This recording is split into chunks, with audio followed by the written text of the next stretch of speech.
Quand une personne que tu aimes réellement et désires dans ta vie ne montre pas d'intérêt à rester, cela peut être un coup direct à tes émotions.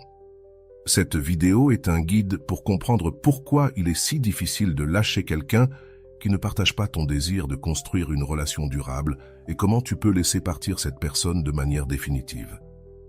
Dans ce guide, nous te donnerons les étapes nécessaires pour que tu prennes le contrôle de tes sentiments. Et surtout, pour ta paix intérieure. Ici, tu découvriras des stratégies concrètes pour rediriger tes pensées, rompre les cycles de dépendance émotionnelle et libérer l'énergie que tu as piégée en quelqu'un qui n'est pas disposé à faire partie de ta vie. Alors, reste attentif, car ce que tu vas entendre t'ouvrira les yeux. Tu apprendras à reconnaître quand quelqu'un n'est tout simplement pas fait pour toi et quoi faire pour cesser de penser à cette personne.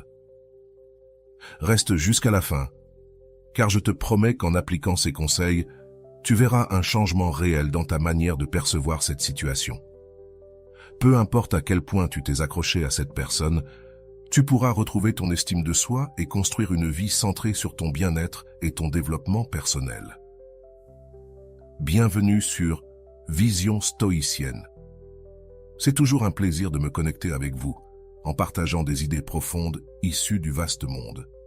N'oubliez pas de cliquer sur « J'aime », de partager cette vidéo avec vos proches, de vous abonner à notre chaîne et d'activer la cloche de notification pour rester informé de nos contenus les plus récents. Chaque geste compte pour nous aider à faire grandir cette communauté dédiée à la sagesse et à l'épanouissement. Commençons ensemble ce chemin vers la liberté émotionnelle, une expérience où lâcher prise n'est pas une perte, mais une opportunité de reprendre le contrôle de ta vie. Il existe une sorte d'illusion de compléter le cycle lorsque nous sommes dans une relation de ce type. Les études sur l'attachement, comme celle de John Bowlby et Mary Ainsworth, montrent qu'en enfance, nous formons des liens d'attachement avec notre entourage et ces liens sont fondamentaux pour notre sentiment de sécurité. Lorsque ce lien est incomplet ou ne correspond pas, nous ressentons un vide que nous essayons de combler, comme si nous avions besoin que cette personne nous complète dans de nombreux aspects. C'est une façon de rechercher une approbation émotionnelle qui nous apporte la paix, mais en réalité, c'est une quête pour combler ce besoin. Souvent, nous nous convainquons qu'il s'agit d'amour, alors qu'en fait, nous cherchons à guérir une blessure de rejet ou d'abandon. Abraham Maslow l'a mentionné dans sa hiérarchie des besoins. Le besoin d'appartenir et d'être aimé est l'un des plus fondamentaux pour le bien-être humain. Quand ce besoin reste insatisfait, nous avons tendance à le poursuivre dans des endroits qui ne sont peut-être pas les plus sains pour nous. Ainsi, nous restons dans des relations qui ne nous apportent pas de valeur ou qui n'ont simplement pas le potentiel de nous donner la réciprocité dont nous avons besoin. Nous nous accrochons à une fantaisie, à l'espoir que l'autre personne changera et qu'elle validera, d'une manière ou d'une autre, nos efforts ou nos sentiments. Dans ce processus, il est facile de perdre de vue notre dignité et notre valeur, nous laissant piéger dans une relation sans avenir. Un schéma commun chez ceux qui affrontent cette situation est la répétition de comportements qui reflètent la peur du rejet ou la peur de la solitude. Selon le docteur Viktor Frankl, qui a développé la logothérapie, nos choix et nos relations sont très liés à la quête de sens. Si ce sens semble dépendre d'une autre personne, nous construisons nos vies autour d'une source externe au lieu de trouver ce sens en nous-mêmes. Sans nous en rendre compte, nous donnons à une autre personne la responsabilité de notre bonheur, sans voir que ce fardeau ne devrait pas leur incomber, mais nous-mêmes. Dans ces cas, la dépendance émotionnelle devient un cycle. Nous continuons à chercher chez l'autre une validation émotionnelle, même si nous savons qu'elle n'est pas prête à l'offrir. C'est ce que Sigmund Freud appellerait une relation transférentielle, dans laquelle nous projetons sur quelqu'un de notre présent des sentiments non résolus de notre passé. Nous nous convaincrons que cette fois-ci sera différente, que cette personne remplira réellement ce vide, mais nous ne pouvons pas changer la trajectoire si nous continuons à traîner ces schémas. L'attente que quelqu'un d'autre résolve nos carences émotionnelles nous rend plus vulnérables à la manipulation émotionnelle et au rejet. Comme l'a expliqué Erich Fromm dans son livre « L'art d'aimer », l'amour véritable n'est pas une quête pour compléter nos déficiences, mais un acte de don. Cependant, lorsque notre auto-image dépend de l'acceptation de l'autre personne, nous perdons notre capacité à donner de manière authentique. Nous nous retrouvons à supplier amour et affection, Et cette position de vulnérabilité devient notre manière de nous relier aux autres, une façon de relation dans laquelle nous nous sentons constamment mis à l'épreuve. La clé pour rompre ce cycle n'est pas d'essayer de changer l'autre personne ou de lui faire changer d'avis, mais de restructurer notre vision des relations. Selon Albert Bandura et sa théorie de l'apprentissage social, nous apprenons à nous relier en imitant des comportements et des rôles qui nous semblaient efficaces à un moment de notre vie. Peut-être avons-nous observé que l'insistance ou l'abnégation étaient récompensées, et sans nous en rendre compte, nous avons assumé ce rôle dans nos propres relations. Lorsque quelqu'un devient le centre de notre vie, nous laissons de côté quelque chose d'essentiel, nous-mêmes. Comme le souligne Rolando Goicoechea, la clé d'une relation saine réside dans la compréhension de ce qui nous motive intérieurement et de ce qui nous pousse à chercher ce que nous recherchons. Autrement dit, lorsque notre vie manque d'un sens clair ou d'un objectif, il est facile de se perdre dans les autres en essayant d'obtenir d'eux la validation. Nous avons tendance à devenir des nécessiteux émotionnels, piégés dans le rôle de ceux qui attendent de recevoir. Pour rompre ce cycle, il est d'abord important de reconnaître que nous ne sommes pas responsables de changer la façon d'être de l'autre personne. Cela peut sembler dur, mais c'est l'une des clés pour nous libérer d'une relation déséquilibrée. Nous nous convainquons que si nous changeons quelque chose en nous-mêmes, si nous sommes plus compréhensifs ou plus aimables, nous parviendrons finalement à être aimés de la manière dont nous souhaitons l'être. Cependant, cette attente est rarement satisfaite. Une des choses que souligne Aaron Beck, père de la thérapie cognitive, est la nécessité de remettre en question nos croyances sur l'amour et les relations. Si nous croyons que l'amour signifie toujours souffrance ou sacrifice, alors nous chercherons inconsciemment des relations qui valident cette croyance. Mais en remettant en question ces idées, nous ouvrons la porte à une nouvelle manière de nous relier aux autres, où l'auto-acceptation et le soin de soi deviennent notre priorité. Le véritable pouvoir de lâcher prise ne réside pas dans l'oubli ou l'ignorance des sentiments, mais dans la restructuration de nos attentes et la compréhension que notre bonheur ne devrait pas dépendre d'une autre personne. Au bout du compte, nous sommes responsables de notre paix émotionnelle, et pour l'atteindre, nous devons apprendre à différencier ce que nous désirons de ce dont nous avons réellement besoin. Parfois, la douleur de laisser partir quelqu'un qui ne souhaite pas être avec nous devient une porte vers un apprentissage bien plus profond. Au lieu de le voir comme un simple échec ou rejet, nous pouvons essayer de comprendre la relation comme une leçon. Chaque relation a un but spécifique, quelque chose qui nous enseigne sur nous-mêmes, nos besoins et nos limites. Viktor Frankl parlait de l'importance de trouver un sens dans les événements de la vie, même dans ceux qui font profondément mal. Selon lui, la souffrance peut nous amener à explorer nos propres capacités et ressources intérieures, nous aidant ainsi à découvrir des aspects de nous-mêmes que nous ignorions. Lorsque nous regardons une relation sous cet angle, la douleur se transforme en un outil de croissance. Elle nous permet d'analyser clairement nos actions, nos attentes et la manière dont nous permettons ou tolérons certains comportements.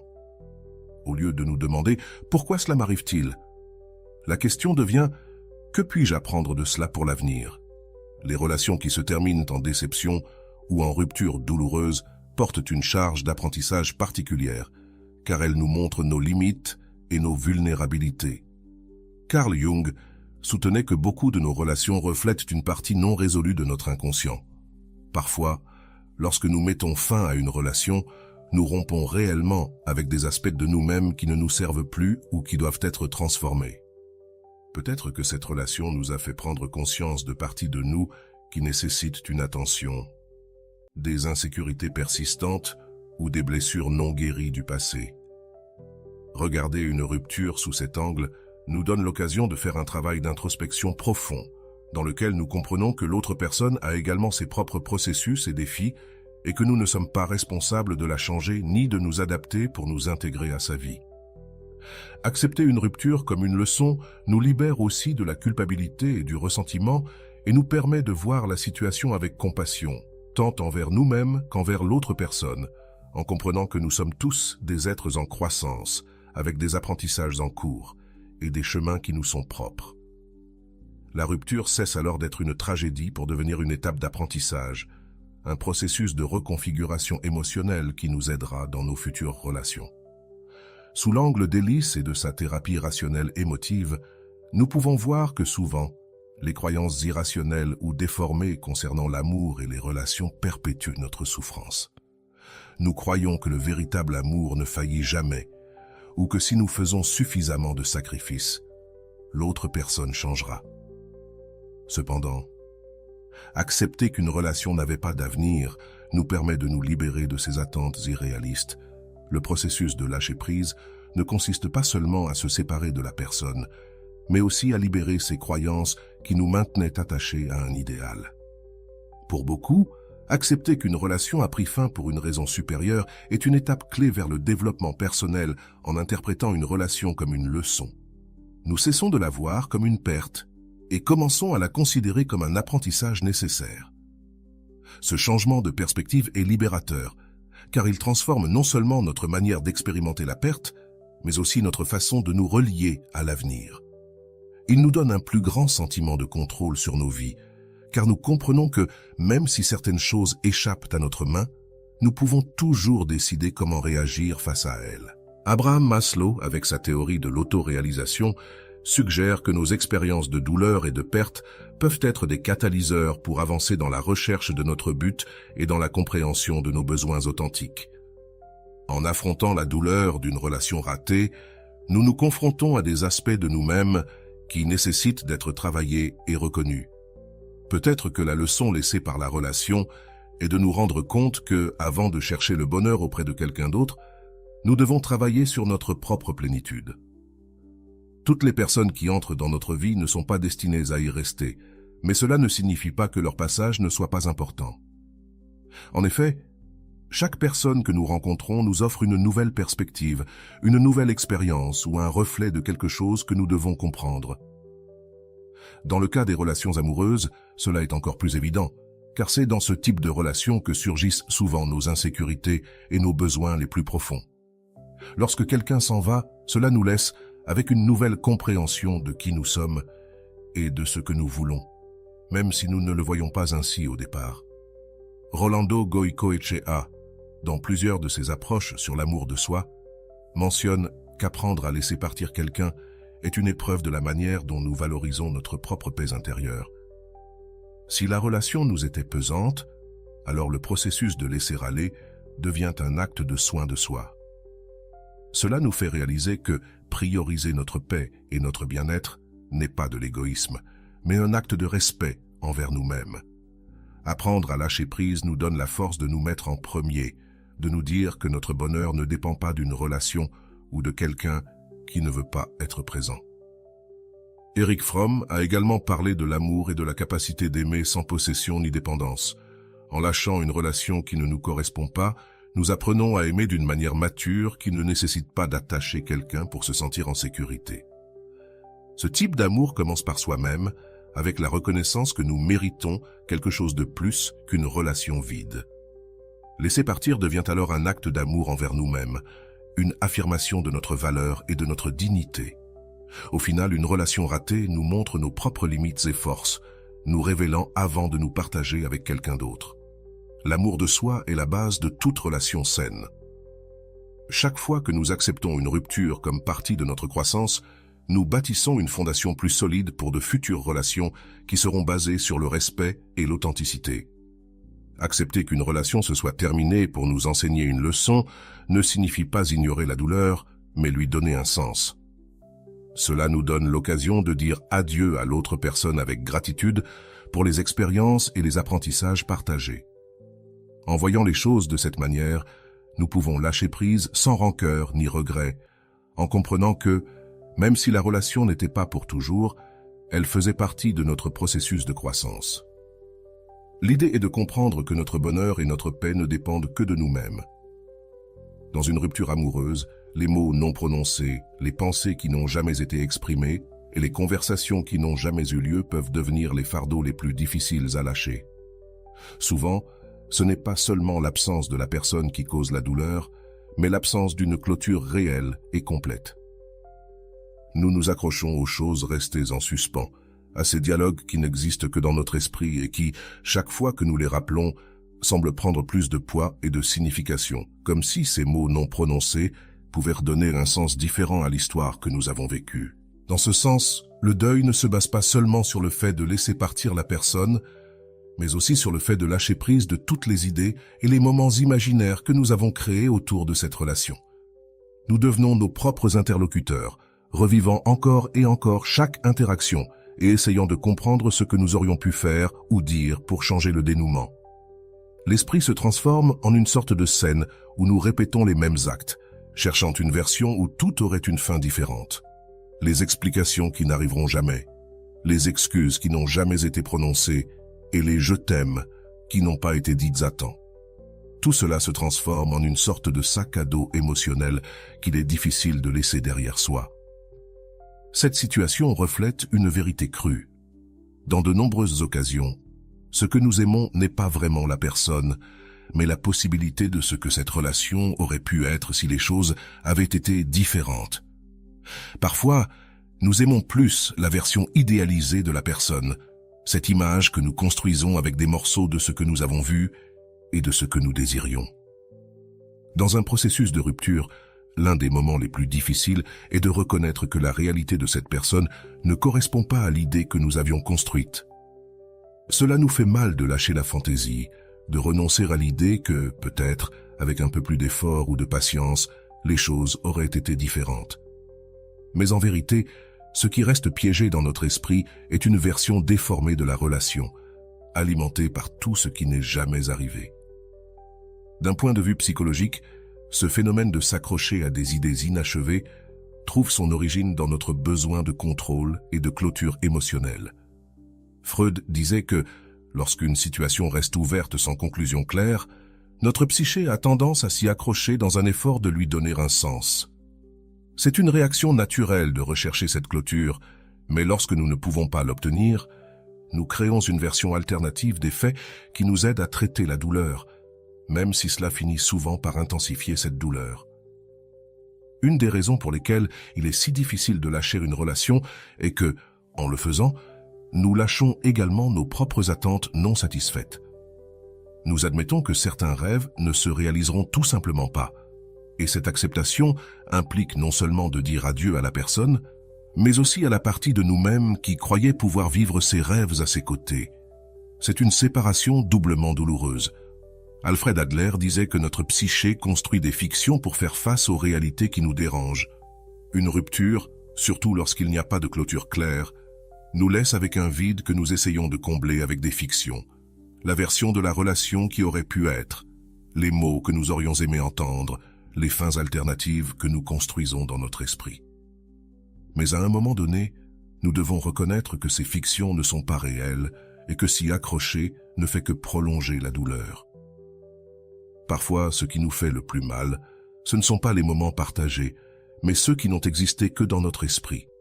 Nous restons piégés dans un cercle de « si j'avais fait cela » ou « si j'avais dit ceci », comme si nous pouvions revenir en arrière et corriger ce qui a mal tourné. Mais la réalité est que ces moments ne se sont pas produits et les revivre mentalement nous empêche simplement d'avancer. Lâcher prise signifie, en partie, accepter que nous n'aurons jamais toutes les réponses. Lorsque nous faisons face à une rupture sans clôture réelle, la douleur se perpétue parce que les questions restent sans réponse. Nous nous demandons si nous avons vraiment été aimés, s'il y avait quelque chose que nous aurions pu faire pour changer la situation, si nous avions échoué d'une manière ou d'une autre. Cependant, ces questions n'ont pas toujours de réponse, et c'est là que commence notre véritable travail de guérison. Apprendre à vivre avec des questions sans solution. Accepter que nous ne saurons jamais avec certitude ce qui s'est passé dans l'esprit et le cœur de l'autre personne est un pas libérateur. Cela nous donne la liberté de lâcher prise, non seulement de cette personne, mais aussi du besoin de comprendre chaque détail. Comme le disait le docteur Franco, dans de nombreux aspects de la vie, nous devons trouver un sens même en l'absence de réponse.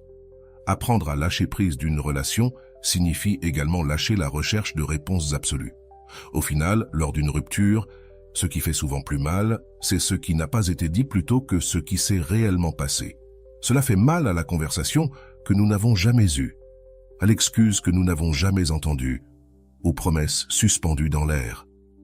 Mais en réalité, c'est une illusion.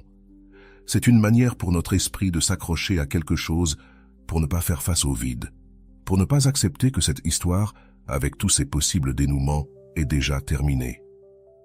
La guérison commence lorsque nous comprenons que, même si nous avons une liste interminable de choses que nous aimerions dire, cela ne changerait pas les faits. Lorsque nous apprenons à lâcher ces mots et ces moments que nous avons imaginés, nous nous libérons finalement du poids de cette relation.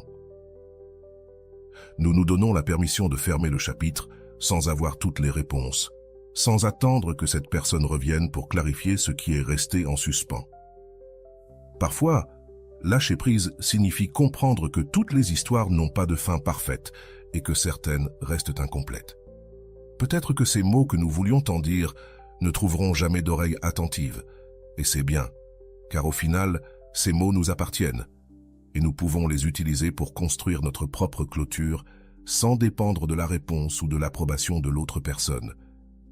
Cette sensation que l'autre personne nous doit quelque chose peut être l'une des chaînes les plus difficiles à briser dans le processus de lâcher prise.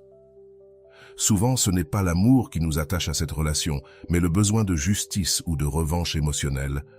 Nous sentons qu'ils nous doivent une explication, une excuse sincère, une sorte de clôture qui nous aide à comprendre et, surtout, qui nous fait sentir valorisés ou au moins respectés. Cependant, accepter que nous ne récupérerons peut-être jamais cette dette émotionnelle est une étape fondamentale pour atteindre la paix. Il est naturel de vouloir une résolution, une fin claire et définitive qui clôt le cycle. Quand quelqu'un s'éloigne de notre vie en laissant des questions et des blessures ouvertes, ce manque de réponse peut nous consumer. Nous restons avec une plaie ouverte, comme un chapitre inachevé qui semble avoir besoin de la dernière page. Nous voulons que l'autre personne assume sa responsabilité, qu'elle reconnaisse la douleur qu'elle a causée ou qu'elle nous confirme au moins que le lien était réel et significatif. Cependant, souvent, cette personne n'est pas disposée ou n'est pas capable de nous donner ce que nous considérons comme un droit. L'idée de clôture que nous cherchons tous est en réalité une manière de rechercher un équilibre, de restaurer une sorte de justice émotionnelle. Nous voulons entendre un « je suis désolé » qui nous fasse sentir que notre douleur était valable, que nos émotions comptaient, et ce besoin de clôture peut nous conduire à un point d'obsession, où chaque pensée tourne autour de cette dernière conversation que nous n'avons jamais eue. Mais la vérité est que l'attente de cette clôture peut devenir un obstacle, surtout lorsque l'autre personne ne la donnera jamais. Viktor Frankl disait que, dans de nombreux cas, nous n'avons pas de contrôle sur ce que font ou disent les autres, mais nous avons toujours le contrôle sur notre réponse. Dans ce sens, le fait de lâcher prise avec quelqu'un signifie également renoncer à la fantaisie de la revanche émotionnelle. C'est renoncer à l'idée que nous obtiendrons une justice qui nous fera sentir en paix. Il est douloureux d'accepter que nous n'entendrons peut-être jamais l'excuse dont nous avons besoin, et cette renonciation est en elle-même une forme de libération. Parfois, le désir de revenir avec cette personne n'est pas par amour ou par espoir de reconstruire une relation. C'est un désir déguisé en vengeance ou en revanche émotionnelle. Nous voulons prouver à cette personne ce qu'elle a perdu. Nous voulons qu'elle voie notre valeur et regrette ses erreurs. Cependant, ce désir, bien qu'il soit naturel, ne nous conduira pas à la paix. Il nous maintient dans un piège émotionnel, attaché à une personne qui, à un moment donné, a déjà décidé de ne pas valoriser notre présence. Ce type de justice émotionnelle que nous poursuivons peut nous faire sentir que nous sommes encore en contrôle. Nous pensons qu'en obtenant au moins une excuse ou une explication, une partie de notre pouvoir est restaurée. Cependant, ce besoin de justice est souvent une illusion, un mirage qui prolonge seulement notre douleur. Sigmund Freud parlait de la nécessité de comprendre le deuil non seulement comme une perte de la personne, mais aussi de nos propres attentes et fantasmes à son égard. Lâcher prise signifie alors également lâcher prise sur l'attente de cette excuse ou de cette explication que nous croyons mériter. Accepter que l'autre personne ne nous doit rien est un acte de profond détachement et souvent une leçon d'humilité et de force. Cela ne signifie pas que notre douleur n'est pas légitime, mais que cette justice peut être inaccessible. Souvent, les gens quittent nos vies sans nous donner la clôture dont nous avons besoin, parce qu'ils n'ont pas la capacité émotionnelle de faire face à la vérité de leurs propres erreurs. Dans d'autres cas, ils ne s'en soucient tout simplement pas. Dans les deux cas, ce pardon ou cette excuse n'arrivera jamais. Abraham Maslow soulignait l'importance de l'autoréalisation, de trouver de la valeur et un but dans notre propre croissance. Dans ce contexte, le véritable pouvoir réside dans la façon dont nous parvenons à donner un sens à notre expérience, même lorsque l'autre personne ne nous offre jamais la clôture que nous espérons. Peut-être que nous ne pourrons jamais changer ce qui s'est passé ou comment cela a fini, mais nous pouvons changer notre perspective, notre façon d'interpréter cette histoire. Lâcher prise signifie également apprendre à renoncer à ce droit que nous croyons avoir sur l'autre personne. La sensation de dette émotionnelle devient une prison qui nourrit notre ressentiment. Renoncer à ce droit à la justice peut être libérateur, bien que ce ne soit pas facile. Cela nous permet de commencer à construire notre propre clôture, une clôture dans laquelle notre paix et notre bonheur ne dépendent pas des actions de l'autre personne, mais de notre capacité à aller de l'avant. Accepter que nous n'obtiendrons pas toujours de réponse et que celles-ci ne sont pas essentielles à notre paix, c'est un pas vers la guérison. Il nous fait mal d'accepter que l'autre personne ne reconnaisse peut-être jamais le mal qu'elle a causé ou qu'elle n'assume jamais sa responsabilité. Mais en fin de compte, notre paix ne peut pas dépendre de ses actes ou de ses paroles. Il nous revient à nous de trouver cette paix, indépendamment de la présence ou de l'absence de l'autre personne. Chaque relation nous laisse avec des leçons et des blessures, et si nous apprenons à guérir sans avoir besoin de la validation ou des excuses de l'autre, nous récupérerons notre pouvoir personnel. Si nous nous concentrons sur l'apprentissage que cette expérience nous laisse, nous construirons une clôture authentique qui ne dépend pas de facteurs externes. Pour commencer cet exercice de clôture émotionnelle, je te propose un processus simple mais profond. T'es-tu déjà senti piégé dans des mots et des émotions que tu n'as jamais pu exprimer? Ces mots qui sont restés à l'intérieur comme un nœud qui ne disparaît pas. Il est normal qu'à la fin d'une relation, il reste des sentiments et des pensées inachevés. Beaucoup d'entre eux se transforment en une sorte de fantôme émotionnel qui ne nous permet pas d'avancer. Aujourd'hui, je t'invite à prendre le contrôle de ces sentiments et à les laisser sortir pour que tu puisses fermer ce cycle et avancer avec une plus grande paix. Pour commencer cet exercice, cherche un espace calme où tu peux être seul et te consacrer quelques minutes. Prends une feuille de papier ou un carnet et permets à chaque sentiment ou pensée non dite de trouver sa place là-bas. Imagine que tu parles directement à cette personne qui n'est plus dans ta vie. Que lui dirais-tu si tu l'avais devant toi? Quelles paroles te sont restées en suspens? Que dois-tu exprimer pour sentir que tu fermes vraiment cette étape? L'instruction est simple. Sur ce papier, tu vas écrire tous les sentiments, souvenirs et mots que tu n'as jamais eu l'occasion de partager. Cela peut être un message de gratitude, de douleur, d'adieu ou même d'excuse si tu sens que c'est nécessaire. L'important ici est que chaque mot écrit soit authentique. Cet espace t'appartient et personne d'autre ne le verra. C'est un moment d'honnêteté sans jugement.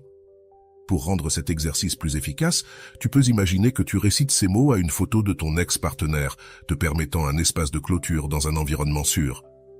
Ce processus a un effet psychologique profond. C'est une manière de communiquer avec cette partie de toi qui est restée accrochée à une illusion de ce qui aurait pu être. En même temps, cela aide à créer une barrière entre ta vie actuelle et ce passé que tu as besoin de laisser derrière toi. T'es-tu rendu compte que souvent, nous restons attachés à l'idée de ce que nous voulions dire et que nous n'avons jamais dit? C'est le moment de lâcher ces mots, de les faire sortir à la lumière. Peu importe s'il s'agit de mots de douleur, de déception ou même d'amour. Ce qui importe, c'est que tu puisses les exprimer sans restriction, laissant ces émotions s'écouler et se transformer en un soulagement. Une fois que tu auras terminé d'écrire cette lettre, prends un moment pour la lire à voix haute. En récitant tes mots à une photo de ton ex-partenaire, tu symboliseras une clôture, reconnaissant qu'il n'y a plus de place pour ces sentiments dans ton présent.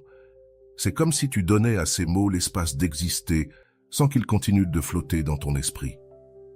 Pour t'aider, je te laisse ici un exemple d'une lettre de clôture que tu pourrais utiliser comme référence. Cher ex-amour, aujourd'hui, je me donne enfin l'opportunité de te dire ce que je n'ai jamais pu exprimer pendant que nous étions ensemble. il y a tant de choses qui sont restées coincées dans mon cœur. Des mots que je pensais un jour te dire, mais qui, pour une raison ou une autre, n'ont jamais été prononcés. Cela m'a fait mal de voir notre histoire se désintégrer comme chaque promesse que nous avons partagée s'est estompée avec le temps. Il y a eu des moments où je pensais vraiment que nous étions invincibles, que nous pourrions surmonter n'importe quoi ensemble. Cependant, je reconnais aussi que je me suis trompé en t'idéalisant, en créant dans mon esprit une version de toi qui n'a jamais vraiment existé. Aujourd'hui, je me rends compte que je te voyais comme je voulais te voir, pas comme tu étais réellement. Et c'était une erreur que nous avons tous deux payée. Je te remercie pour les bons moments que nous avons partagés, pour les rires et les rêves que nous avons construits ensemble. Mais je veux aussi te dire qu'il y a eu de la douleur, de la déception et des larmes que je n'ai pas pu partager avec toi. Cela m'a fait mal que, souvent, tu ne ressentes pas la même chose que moi, et que nos priorités ne semblent jamais vraiment s'aligner. Ces différences, bien qu'elles fassent mal, étaient nécessaires pour me faire réaliser ce que je recherche réellement dans une relation. À partir de ce moment, je choisis de te laisser partir. Je choisis de lâcher prise sur chacun de ces sentiments d'amour, de colère et de tristesse qui s'ankylosent au passé. Aujourd'hui, je cesse de m'accrocher à l'idée que j'avais besoin de ta validation pour me sentir complète. Maintenant, je comprends que je mérite un amour véritable, un amour qui soit prêt à rester et à se battre à mes côtés. Enfin, je veux me pardonner pour toutes les fois où je suis resté, alors que je savais que je ne devais pas, pour chaque sacrifice que j'ai fait en espérant un changement qui n'est jamais venu. Je me pardonne d'avoir mis de côté mes propres rêves et mes propres objectifs, en croyant que je devais être parfait pour que tu m'aimes. Aujourd'hui, je mets un terme à ce cycle, et je me donne l'opportunité de regarder vers l'avenir, vers une vie pleine de paix et d'amour propre. Merci pour ce qui a été et adieu pour ce qui ne sera jamais. Fin de la lettre. Maintenant, je veux que tu te prépares à écouter une histoire dans laquelle ces conseils prennent vie et révèlent leur véritable pouvoir. Nous allons découvrir le cas de quelqu'un qui, piégé dans une relation pleine de doutes et de mots non dits, a décidé d'affronter ses peurs et d'appliquer chacun de ses pas pour laisser partir une personne qui n'a jamais été complètement là.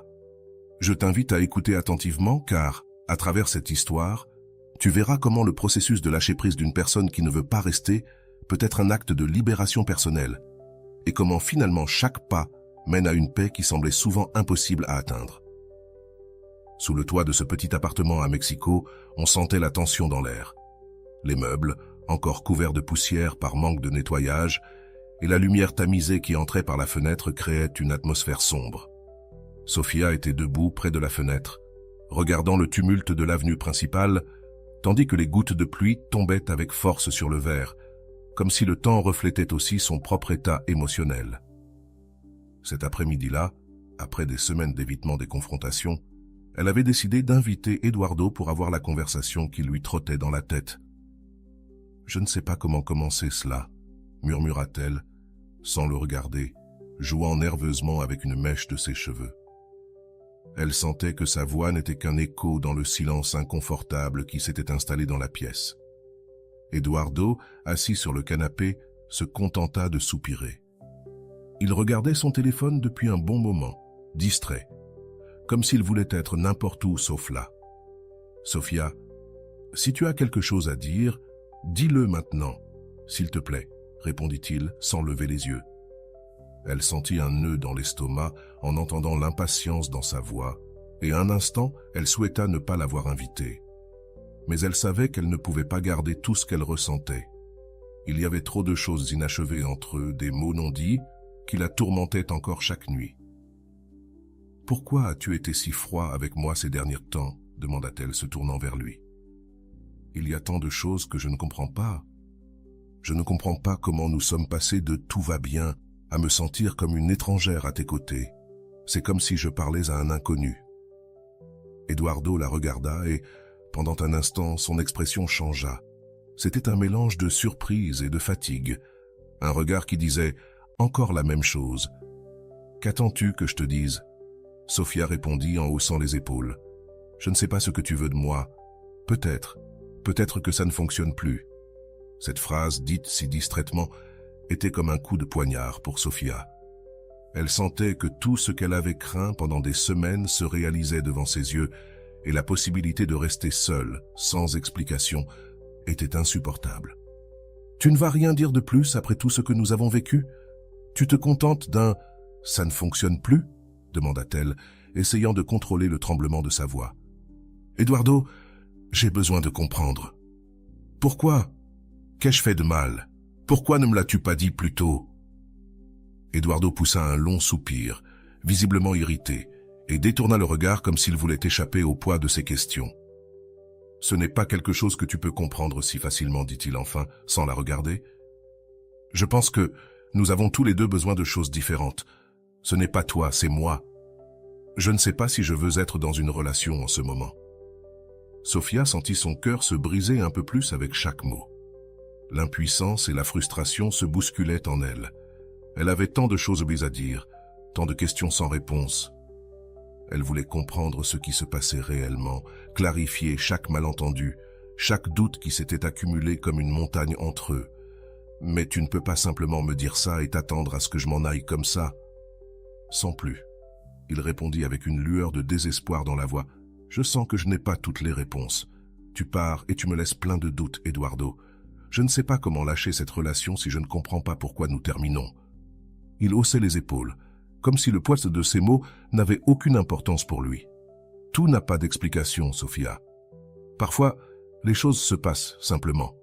Tu sais, parfois nous réalisons que nous voulons des choses différentes et nous passons à autre chose. » La simplicité de sa réponse la laissa sans voix. C'était comme s'il était incapable de comprendre le ouragan émotionnel qu'il déchaînait en elle. Il y avait tant de mots qu'elle avait besoin de dire, tant d'amour qu'elle ressentait encore et qu'elle ne pouvait pas ignorer.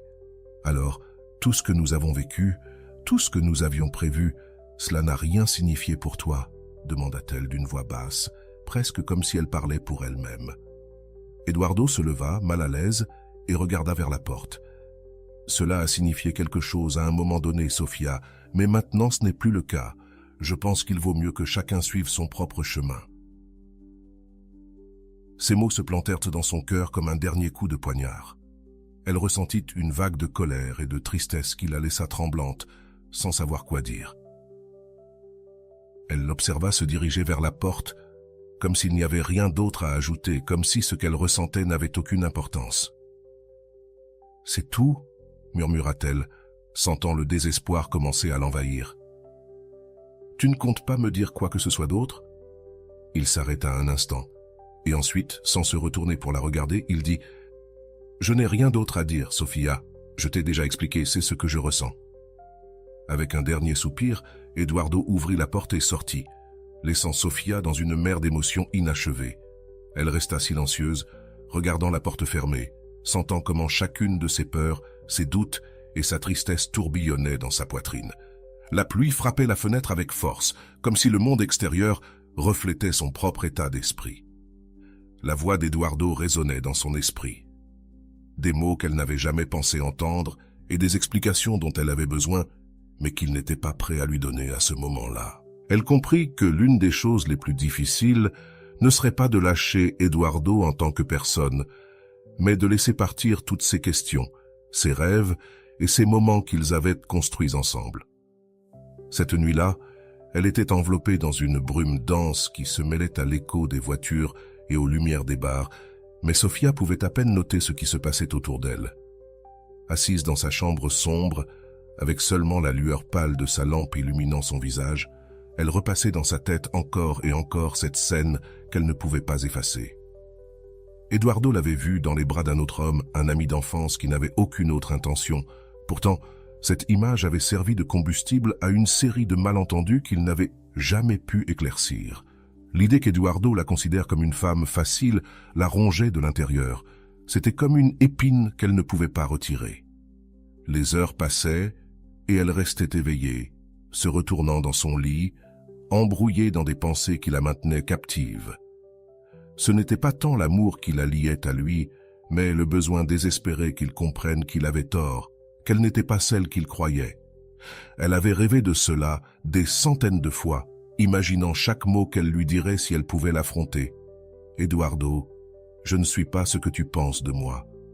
Je ne suis pas cette personne. Elle répétait dans sa tête, presque comme un mantra, attendant l'occasion de le dire à voix haute. « Comment ne peut-il pas voir qui je suis vraiment ?» murmura-t-elle, observant son reflet dans le miroir. Son visage montrait des signes d'épuisement avec des cernes marquées et la peau pâle. Le poids de ne pas pouvoir déclarer sa position devant lui, de ne pas pouvoir lui expliquer la vérité, la consumait.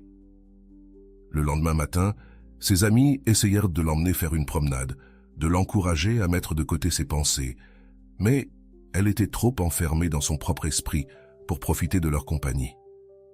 Elle marchait dans le parc central, sous l'ombre des arbres, et les mots d'encouragement de ses amis parvenaient à peine à percer sa bulle de pensée.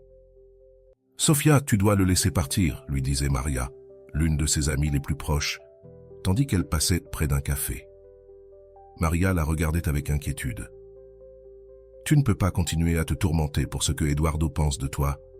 Il ne mérite pas autant de place dans ta tête. »« C'est facile à dire, » répondit Sophia avec un soupir. « Mais tu ne comprends pas. J'ai besoin qu'il sache que je ne suis pas ce qu'il pense. Je ne peux pas supporter l'idée qu'il me voie de cette manière, comme une femme qui n'a pas de principe. » Maria fronça les sourcils, avec un mélange de compréhension et de frustration. « Mais est-ce que cela changera quelque chose? Même s'il croyait en tes mots, veux-tu vraiment être avec quelqu'un qui doute de toi si facilement ?» Sophia garda le silence, réalisant qu'elle avait laissé son besoin d'être compris, que Eduardo la voit comme elle était vraiment, contrôlant toutes ses pensées, mais malgré la logique dans les paroles de son ami, son esprit continuait à recréer des scénarios. Chaque conversation imaginaire, chaque explication qu'elle n'avait jamais eu l'occasion de donner, la maintenait piégée dans un cycle d'émotions. Ce jour-là, après avoir quitté ses amis, elle retourna dans son appartement et s'assit sur le canapé, le regard fixé sur le sol, revivant la scène une fois de plus. Elle imaginait chaque mot qu'elle dirait à Eduardo si elle l'avait devant elle, comme si cette conversation pouvait lui rendre la paix. « Si tu savais, Eduardo, si seulement tu m'écoutais, » murmura-t-elle, comme s'il pouvait l'entendre d'où il était. Chaque fois qu'elle fermait les yeux, elle se voyait lui expliquant tout, que l'étreinte avec son ami ne signifiait rien, qu'il avait mal interprété ses intentions, qu'elle avait toujours été honnête. Le besoin de réhabiliter son image, de lui montrer qu'elle n'était pas la femme qu'il avait imaginée, était plus fort que tout autre sentiment. Parfois, elle avait même l'impression que son attachement à lui n'était pas de l'amour, mais un essai de récupérer quelque chose qu'il lui avait arraché, sa dignité. Le soir, elle se retrouvait à parcourir les vieilles conversations sur son téléphone, cherchant un signe que, quelque part, il avait déjà eu confiance en elle. C'était une tentative désespérée de trouver quelque chose qui justifie la relation, qui lui donnerait une raison de maintenir ses émotions. Cependant, chaque message ne servait qu'à lui rappeler les malentendus, les mots non dits et les doutes qui s'étaient installés entre eux. Une nuit, elle décida d'écrire une lettre. Elle voulait mettre sur papier tout ce qu'elle n'avait jamais pu lui dire. Elle ne comptait pas l'envoyer. Elle avait juste besoin d'évacuer ses pensées de son esprit. Elle commença à écrire avec colère, décrivant ce qu'elle avait ressenti, à quel point cela lui faisait mal, qu'il n'ait pas eu confiance en elle, qu'il l'ait réduite à une simple image déformée. « Eduardo, » écrivait-elle, « ça me fait mal que tu n'aies pas eu confiance en moi, que tu aies pensé que je n'étais qu'une personne quelconque. Tu ne m'as jamais donné l'occasion de m'expliquer, et je ne peux pas me débarrasser de la sensation que tu as laissé une partie de moi par terre, brisée. » Les mots coulèrent de son esprit sur la page comme si chaque lettre était une libération. Mais cela ne suffisait pas. Elle savait que cette lettre ne changerait rien, que son image devant lui ne s'améliorerait pas. Mais l'espoir qu'il comprenne, qu'il voie en elle quelque chose de plus qu'une simple aventure passagère, la poursuivait toujours. Chaque jour qui passait, chaque fois qu'elle essayait de s'occuper avec son travail ou sa routine, son esprit revenait à ses pensées.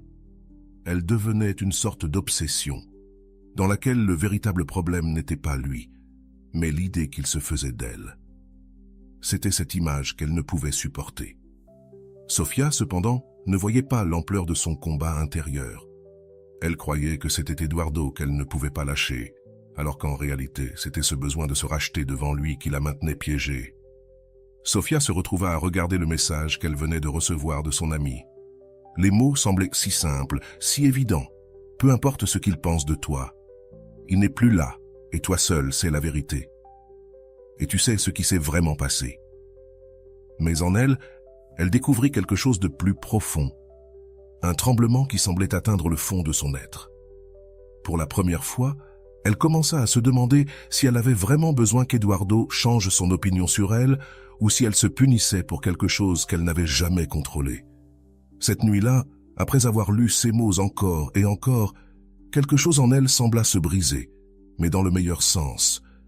C'était comme si, enfin, un lourd fardeau commençait à relâcher son poids sur elle.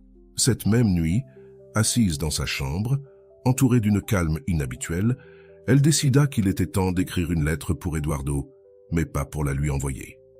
Cette lettre serait sa manière de libérer tout ce qui était resté coincé dans sa poitrine, de laisser aller les mots non dits, les malentendus, et surtout cette version d'elle-même qu'elle trouvait si étrangère.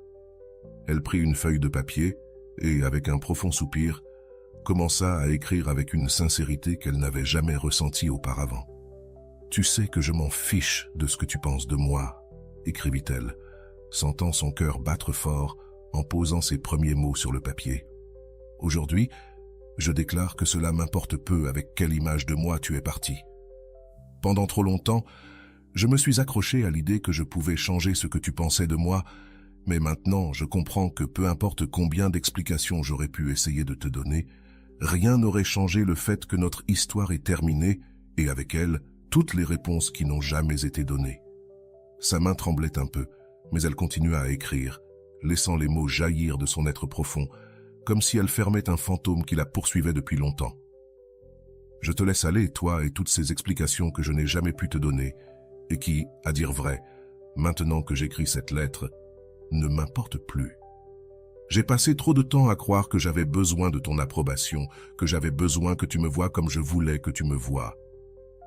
Mais aujourd'hui, je réalise que la seule personne qui doit vivre avec cette version de moi, c'est moi, et cela suffit. Ce que tu penses de moi, ça m'est déjà égal. » Sofia s'arrêta un moment, réalisant combien il était libérateur d'écrire ces mots, de les sentir comme une vérité résonnant en elle. Elle laissa les larmes couler, non de tristesse, mais d'une paix qu'elle commençait à ressentir pour la première fois depuis que Eduardo était parti. « Peut-être que je ne t'ai jamais expliqué les choses, » continua-t-elle. « Peut-être que je mérite que tu me vois comme le pire du monde. Et tu sais quoi, je l'admets. Peut-être que je le mérite, mais cela ne m'appartient plus.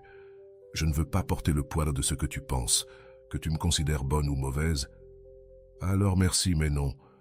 Aujourd'hui, je tourne la page et avec elle tous ces mots qui n'ont jamais été prononcés. » Avec un profond soupir, elle termina d'écrire. Elle réalisa que plus qu'un adieu à Eduardo, cette lettre était une conclusion pour elle-même. C'était une déclaration d'indépendance, une promesse qu'à partir de ce moment, elle cesserait de mesurer sa valeur selon ce que quelqu'un d'autre pensait. Sofia lut la lettre à haute voix, regardant la photo d'Eduardo une dernière fois. Les mots sortent avec force, chacun chargé de tout ce qu'elle avait ressenti pendant le temps où elle avait été piégée dans cette relation et dans cette image d'elle-même. Quand elle eut terminé, elle ressentit un immense soulagement. C'était comme si chaque mot était une brique qu'elle retirait de ses épaules. Elle plia la lettre avec soin et décida de la garder dans une boîte, à côté des souvenirs de sa relation. Mais cette fois, non pas pour s'y accrocher, mais pour se rappeler combien elle avait progressé. Dans le cas de Sofia, son histoire représente l'une des réalités les plus courantes, bien que moins reconnues, des relations humaines.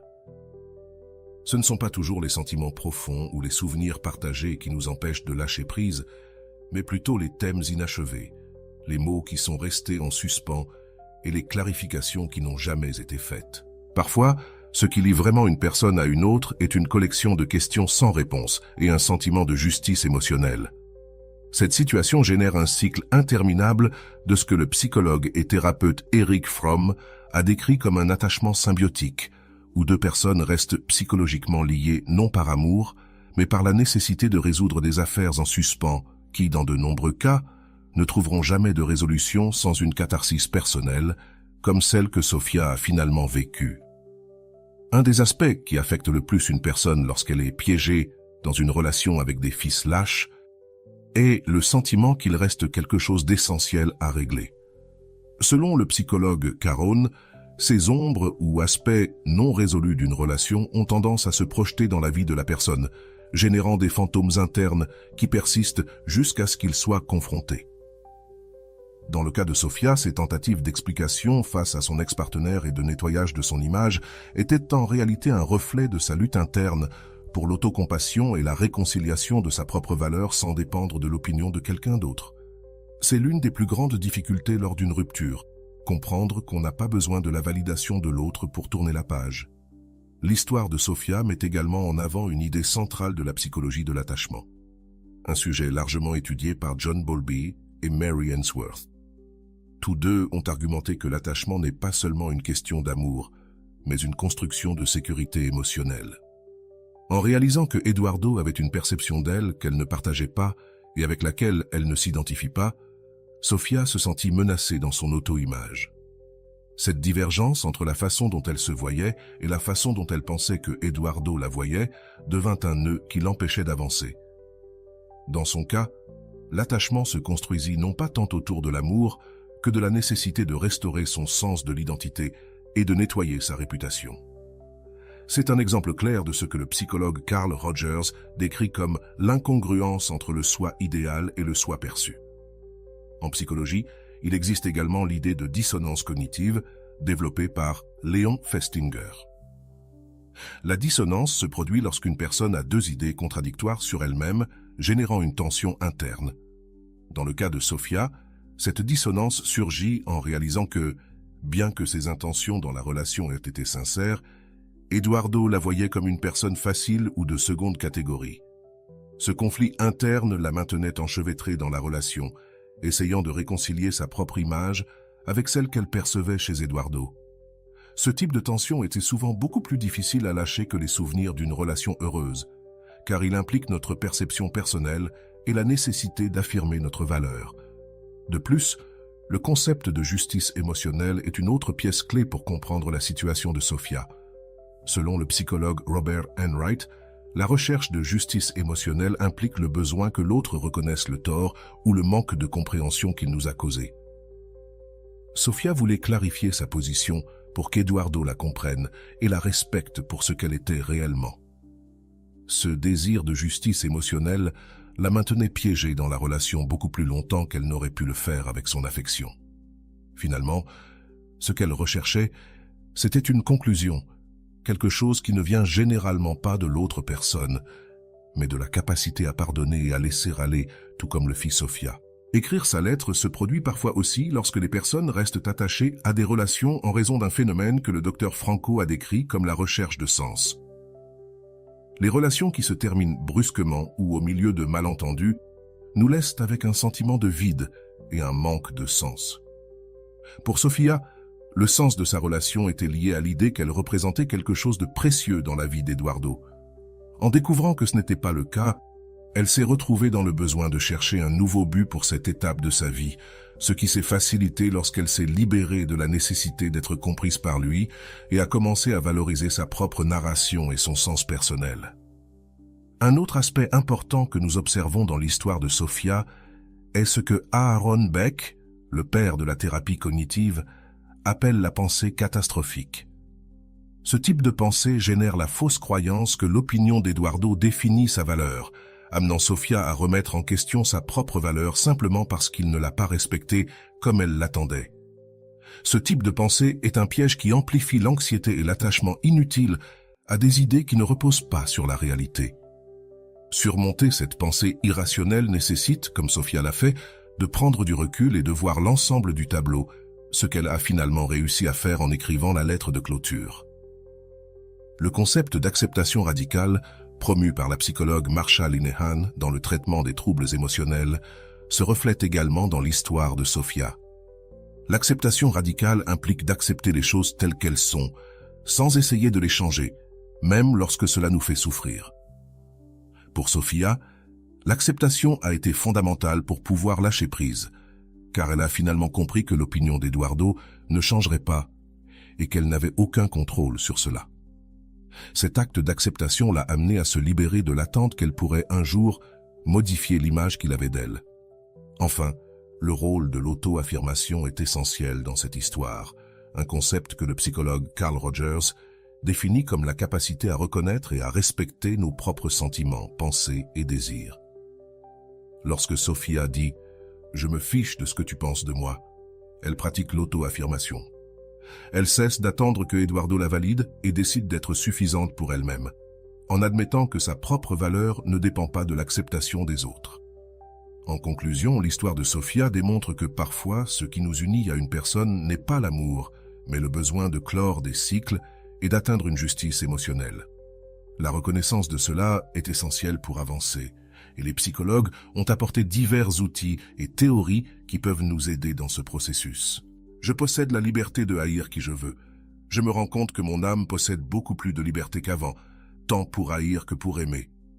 La phrase de Kiko, le personnage créé par Rumiko Takahashi, renferme une sagesse profonde qui, dans le contexte de cette analyse, résonne avec une force particulière.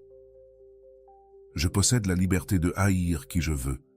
Je me rends compte que mon âme possède beaucoup plus de liberté qu'avant, tant pour haïr que pour aimer. Cette déclaration est un puissant rappel que nous avons la capacité de choisir nos sentiments, de définir qui nous laissons entrer dans notre cœur et qui, en revanche, nous fermons la porte de notre énergie émotionnelle. Au-delà des liens d'amour ou des élans de haine, il existe une troisième dimension dans laquelle nous pouvons habiter, l'indifférence. L'indifférence n'est pas le vide ou la froideur insensible, c'est en fait un état de libération émotionnelle, de paix mentale, où nous avons décidé de lâcher prise sur les émotions toxiques et d'embrasser notre liberté d'être. Cet état ne s'atteint pas du jour au lendemain, mais implique de reconnaître le pouvoir que nous avons sur notre vie intérieure, en acceptant que les sentiments. Ce qui nous attache à une relation peut également être ce qui nous libère. Quand nous les regardons sans attachement, nous atteignons un point où je me soucie peu de ce que l'autre pense de moi. Cela signifie, en réalité, assumer l'indépendance émotionnelle et embrasser une identité ferme qui ne nécessite pas de validations externes. L'indifférence est l'état d'équilibre suprême, celui qui nous permet enfin de ne plus ressentir le besoin de réponse et de reconnaissance. Au lieu de nous laisser emporter par les polarités d'amour et de haine, l'indifférence devient un acte d'auto-affirmation. C'est la liberté de dire « Je n'ai pas besoin de l'approbation ou des excuses de quelqu'un d'autre pour guérir ». Cela est, en essence, la maîtrise de notre propre être et un pas vers la paix que seuls nous pouvons nous donner. C'est comprendre que la véritable liberté réside dans la capacité de choisir, de décider à qui ou à quoi nous consacrons notre temps et notre énergie. Maintenant, je te pose la question. Que feras-tu avec cette liberté? Te permettras-tu de prendre les rênes de tes sentiments, laissant derrière toi le besoin que quelqu'un d'autre te valorise ou te comprenne? Reconnaîtras-tu et utiliseras-tu ta liberté pour aimer, pour cesser d'aimer ou même pour atteindre l'indifférence?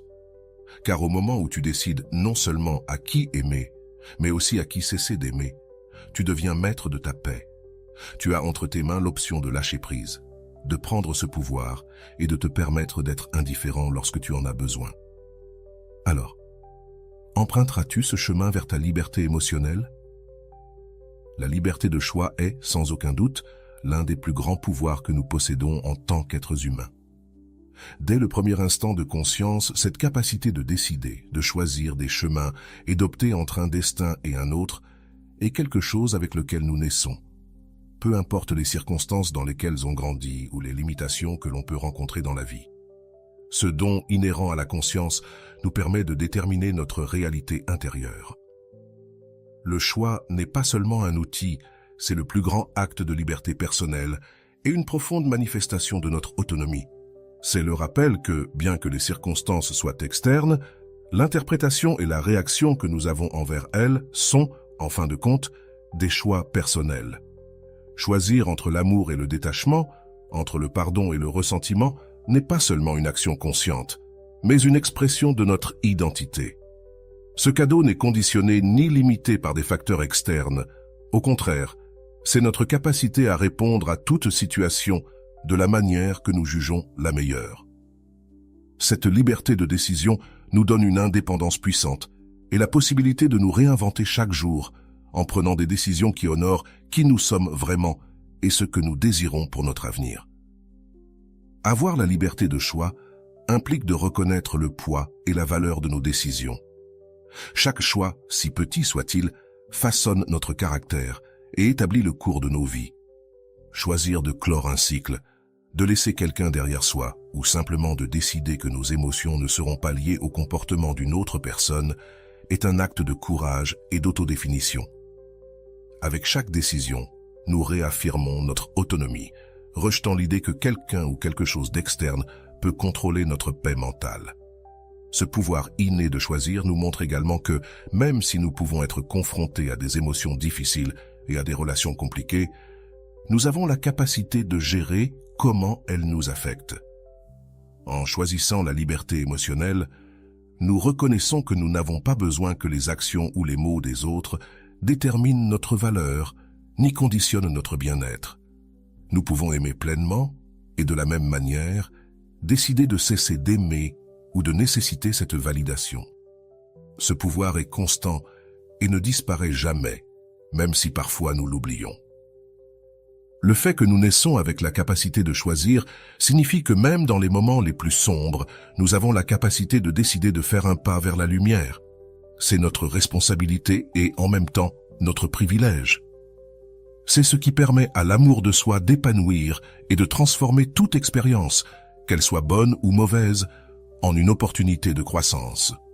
C'est ce pouvoir qui nous permet non seulement de laisser partir ceux qui ne souhaitent pas être dans nos vies, mais aussi de le faire sans ressentiment, avec la paix qu'offre un choix libre et conscient.